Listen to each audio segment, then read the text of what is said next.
Spinning మిల్లో కొంతమంది employees భోజనం తిన్న తర్వాత వాంతులు చేసుకుని స్పృహ కోల్పోయారని టీవీలో న్యూస్ వస్తూ ఉండడంతో ఆ న్యూస్ చూసిన విహారీ ఒక్కసారిగా కుప్పకూలిపోతాడు. ఇక దాంతో యమున, పద్మాక్షి, లక్ష్మి వీరందరూ కూడా కంగారు పడిపోతూ ఉంటారు. నాన్న విహారీ అని చెప్పి యమున విహారీని పిలుస్తూ ఉంటుంది. అమ్మ, ఏంటమ్మా ఇది? దేవుడు నా మీద పగబట్టినట్టుగా ఒకదాని తర్వాత ఒకటి సమస్య వస్తూనే ఉంది. ఇన్ని సమస్యల నుండి ఎలా బయటపడాలో నాకేమీ తెలియడం లేదు అని చెప్పి విహారీ బాధపడుతూ ఉంటాడు. రే విహారీ, ఏం కాదురా, ఖచ్చితంగా ఇదంతా ఎవరో కావాలని చేస్తున్నారు, నిన్ను టార్గెట్ చేసి చేస్తున్నారు. మన వైపు న్యాయం ఉంది కాబట్టి ఖచ్చితంగా మనమే గెలుస్తాము. నిజాలేంటో త్వరలోనే బయటకు వస్తాయని చెప్పి యమున అంటూ ఉంటుంది. అప్పుడు సహస్ర కూడా, అవును బావా, నువ్వు ఇలా అయిపోతే ఎలా బావా? మేమంతా నీకు సపోర్టుగా ఉన్నాం కదా, ఖచ్చితంగా ఇదంతా ఎవరు చేస్తున్నారో తెలుసుకుందామని చెప్పి సహస్ర అంటూ ఉంటుంది. ఇక ఇంతలో కొంతమంది కార్మికులు మీడియా వాళ్ళని తీసుకొచ్చి ఇంటి ముందు ధర్నా చేస్తూ ఉంటారు. విహారీ డౌన్ డౌన్ అని చెప్పి వాళ్ళు విహారీ బయటకు రావాలని గట్టిగా అరుస్తూ ఉంటే అప్పుడు విహారీ బయటకు వెళ్తూ ఉంటాడు. నేను వెళ్ళి వాళ్ళకి సమాధానం చెప్పాలి అని విహారీ వెళ్తూ ఉంటే, వద్దు బావా, ఇప్పుడు వెళ్తే వాళ్ళున్న కోపానికి నేను ఏం చేస్తారో ఏంటో అని సహస్ర విహారీని ఆపుతూ ఉంటుంది. అలా అని నేను వాళ్ళతో మాట్లాడకపోతే నేను నిజంగానే తప్పు చేసిన వాడిని అవుతాను అని చెప్పి విహారీ సహస్రను పక్కకు నెట్టేసి మీడియా వాళ్ళతో కార్మికులతో మాట్లాడటం కోసం అని చెప్పి ఇంట్లో నుండి బయటకు వస్తూ ఉంటాడు. ఇకప్పుడు ఎట్టి పరిస్థితుల్లోనూ విహారీ గారి మీద నింద పడకూడదు, ఆయనకు నేనే అండగా నిలబడాలి అని చెప్పి లక్ష్మి ముందుకు వచ్చి, ఒక్క నిమిషం ఆగండి, జరిగిన దుర్ఘటనలన్నిటికీ కూడా నేనే బాధ్యత వహిస్తున్నాను అని చెప్పి లక్ష్మి అంటూ ఉంటుంది. ఇదంతా మీ కంపెనీలో నిర్లక్ష్యం వల్లే జరిగిందంటారా? నిన్నటికి నిన్న బిల్డింగ్ కూలిపోయింది, 4 కార్మికులు చనిపోయారు. ఈరోజు 2 కార్మికులు స్పిన్ మిల్లో మీరు ఏర్పాటు చేసిన భోజనాలు తిని చావు బతుకులతో కొట్టుమిట్టాడుతున్నారు. వీటన్నిటికీ మీరే బాధ్యత వహిస్తున్నారు కదా, ఏం సమాధానం చెప్తారు అని అంటూ ఉంటే అప్పుడు లక్ష్మి, ప్రస్తుతానికి నా దగ్గర వీటికి సంబంధించి ఎటువంటి ఆధారాలు లేవు, కానీ 24 గంటల్లోగా ఖచ్చితంగా అసలైన నేరస్తుల్ని మీ ముందుకు తీసుకొని వస్తాను. అప్పటి వరకు ఎండీగా నేను, చైర్మన్గా విహారీ గారు రాజీనామా చేస్తూ మా కార్యకలాపాలకు మేము దూరంగా ఉంటున్నట్టుగా నేను ప్రకటిస్తున్నాను అని చెప్పి లక్ష్మి మీడియా వాళ్ళకు చెప్తూ ఉంటుంది. ఇక దాంతో టీవీలో లక్ష్మి చెప్పింది న్యూస్గా వేస్తూ ఉంటారు. వీక్రాఫ్ట్స్ కంపెనీ ఎండీ అయిన లక్ష్మి జరిగిన దుర్ఘటనలన్నిటికీ కూడా బాధ్యత వహిస్తూ 24 గంటల్లోగా అసలైన కుట్రదారుల్ని మీడియా ముందుకి తీసుకువస్తానన్నారు అని చెప్పి టీవీలో న్యూస్ చెప్తూ ఉంటారు.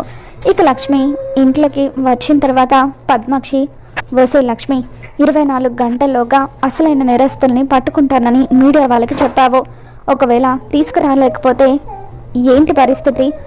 ఇప్పటికే విహారీకి నీ వల్ల చెడ్డ పేరు వచ్చింది, ఇంకా నువ్వు ఇలా అనవసరమైన వాగ్దానాలు చేసి విహారీ పేరుని ఇంకా చెడగొడతావా అని చెప్పి పద్మాక్షి అంటూ ఉంటుంది. లేదమ్మా, నేను నిజమే చెప్తున్నాను, ఖచ్చితంగా దీనంతటికీ కారణమైంది ఎవరో పట్టుకోగలనని నాకు నమ్మకం ఉంది, నేను వాళ్ళని పట్టుకొని తీరుతాను అని చెప్పి లక్ష్మి పద్మాక్షికి చెప్తూ ఉంటుంది.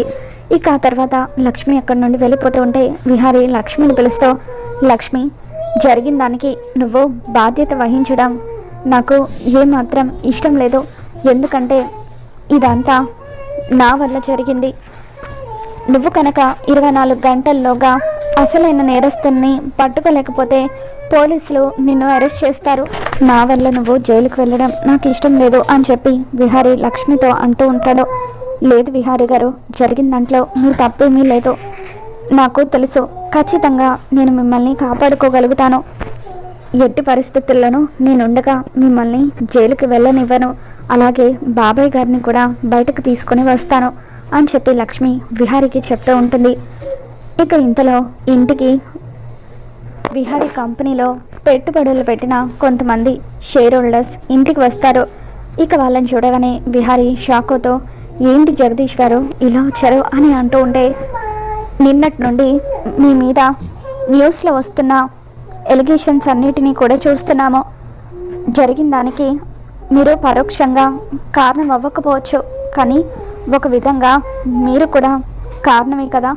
కాబట్టి ముందు ముందు షేర్స్ ఏమైపోతాయోనని షేర్ హోల్డర్స్ అందరూ కూడా భయపడుతున్నారు. అందుకే మేము పెట్టిన పెట్టుబడులన్నిటినీ కూడా వెనక్కి తీసుకోవాలని అనుకుంటున్నాం అని చెప్పి జగదీష్ అంటూ ఉంటాడు. ఇక దాంతో విహారీ కంగారు పడిపోతూ, జగదీష్ గారు, ఇన్ని సంవత్సరాలుగా మీరు మా కంపెనీలో షేర్ హోల్డర్స్గా ఉన్నారు. ఎప్పుడు కూడా ఇలాంటివి జరగలేదు కదా. కానీ ఇప్పుడే ఇటువంటివి జరుగుతున్నాయంటే ఎవరో కావాలని నన్ను దెబ్బ కొట్టడానికి ఇదంతా ప్లాన్ చేస్తున్నారు.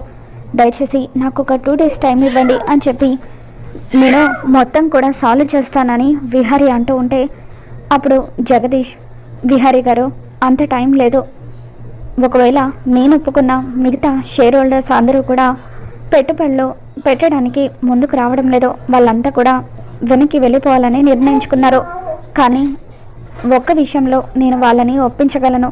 ప్రస్తుతం మీ మీద కేసులు నడుస్తున్నాయి కాబట్టి చైర్మన్గా మిమ్మల్ని తొలగించి మరొకరిని చైర్మన్గా ఎన్నుకుందామని చెప్పి బోర్డ్ ఆఫ్ డైరెక్టర్స్ అందరూ కూడా నిర్ణయిస్తున్నారు.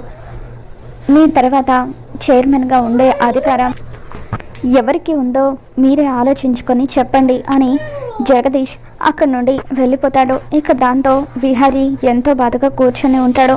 విహారీ ఇప్పుడు తన తర్వాత చైర్మన్ పదవి ఎవరికి ఇవ్వాలా అని ఆలోచిస్తున్నాడు. ఈ టైంలో నేను విహారీ దృష్టిలో మంచిదానిలాగా కనిపిస్తే అప్పుడు ఖచ్చితంగా నా పేరే చెప్తాడు అని చెప్పి అంబిక బయట కార్మికులు గొడవ చేస్తూ ఉంటే కావాలని అందులో తను సెట్ చేసిన వ్యక్తికి ఫోన్ చేసి, చూడు, నేను కొద్దిసేపట్లో బయటకు వస్తాను, మీరు నా మీద రాయి విసిరాలి అని చెప్పి అంటూ ఉంటుంది. అలాగే మేడం, రండి అని చెప్పి అతను అంటూ ఉంటాడు. అంబిక, విహారీ, నేను వెళ్ళి ఒకసారి కార్మికులతో మాట్లాడతాను, ప్రాబ్లం సాల్వ్ చేస్తాను అని చెప్పి కావాలని ఇంట్లో నుండి బయటకు వస్తుంది. అంబిక రాగానే ఇక తను చెప్పినట్టుగానే ఒక వ్యక్తి తన మీద రాయి విసురుతాడు. దాంతో అంబిక తలకు గాయమవుతుంది. యమున అంబికను తీసుకొని ఇంట్లోకి వస్తుంది. ఇక బయటకు వెళ్ళిన లక్ష్మి, విహారీ ఇద్దరు కూడా ఇంటికి తిరిగి వస్తారు. విహారీ, హాస్పిటల్కి వెళ్ళారు కదా, అక్కడ కార్మికులకు ఎలా ఉంది అని చెప్పి అంబిక అడుగుతుంటే, ప్రస్తుతానికి పర్వాలేదు అత్తయ్య, 24 hours అబ్జర్వేషన్లో ఉంచాలని చెప్పారు అని విహారీ చెప్తూ ఉంటాడు. తలకి ఆ గాయం ఏంటత్తయ్య అని విహారీ అంటూ ఉంటే, కార్మికులతో మాట్లాడదామని అంబిక బయటకు వెళ్ళిందిరా, అప్పుడే వాళ్ళు రాళ్ళు విసరడంతో తన తలకు గాయమైందని చెప్పి యమున అంటూ ఉంటుంది. ఇక దాంతో అత్తయ్య మీరెందుకు వెళ్ళారు అత్తయ్య అని చెప్పి విహారీ అంటూ ఉంటాడు. పర్వాలేదు విహారీ, మీరైతే సేఫ్గానే ఇంట్లోకి వచ్చారు కదా అని చెప్పి అంబిక అంటూ ఉంటుంది.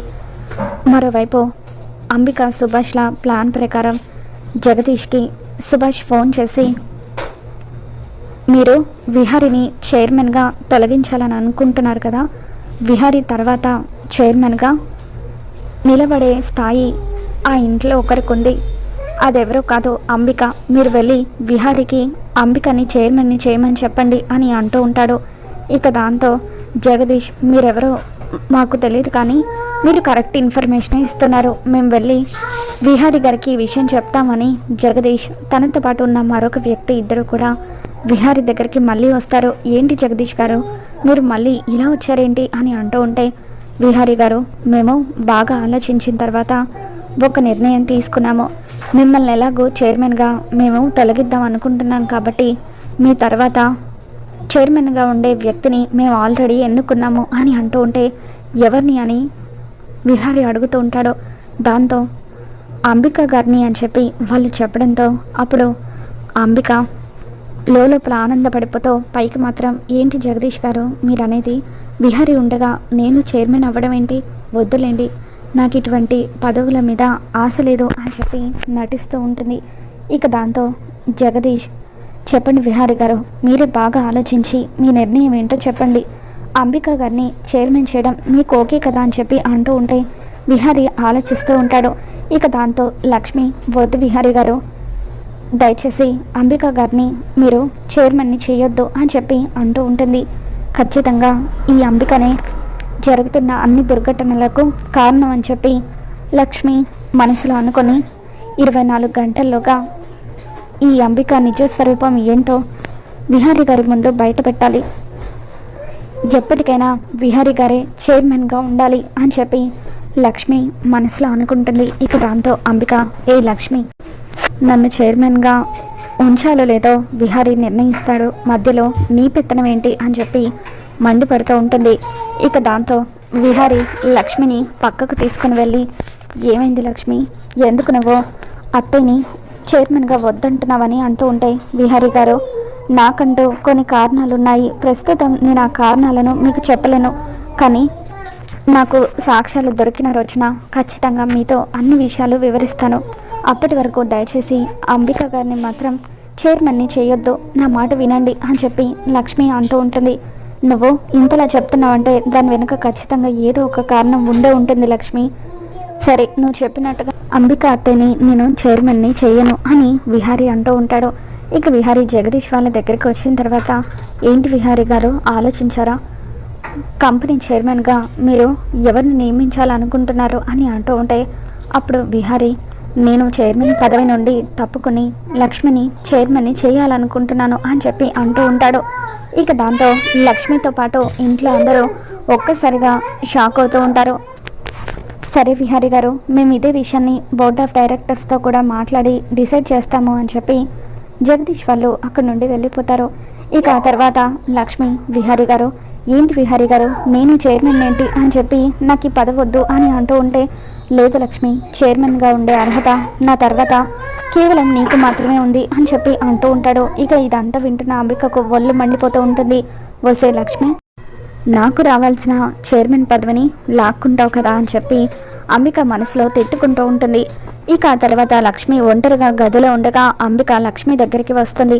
ఏయ్, అసలు ఏంటి నీ బాధ, నాకు రావాల్సిన చైర్మన్ని నువ్వు లాక్కున్నావని అంటూ ఉంటే, చైర్మన్గా మీరు కరెక్ట్ కాదని నాకు తెలుసమ్మా, పైగా విహారీ గారి మీద మీరు గతంలో ఎన్నో కుట్రలు చేశారు, ఈ కుట్రలో కూడా మీ పాత్ర ఉందేమోనని నాకు అనుమానంగా ఉంది, అందుకే మిమ్మల్ని ఎట్టి పరిస్థితులను చైర్మన్ని చేయొద్దని విహారీ గారికి చెప్పాను, అంతేకాదు 24 గంటల్లోగా దీని వెనుక ఎవరెవరైతే ఉన్నారో వాళ్ళందరినీ బయటకు లాగుతాను, ఒకవేళ అందులో మీరు కూడా ఉంటే ఖచ్చితంగా మీకు కూడా నేను శిక్ష పడేలాగా చేస్తాను, ఈసారి మాత్రం ఎట్టి పరిస్థితుల్లోనూ మిమ్మల్ని విడిచిపెట్టేదే లేదు, మీ అంతా తేలుస్తాను అని చెప్పి లక్ష్మి అంబికతో ఛాలెంజ్ చేస్తూ ఉంటుంది. మరి రాబోతున్న ఎపిసోడ్లో ఏం జరగబోతుందో మళ్ళీ మన ఛానల్లో తెలుసుకుందాం.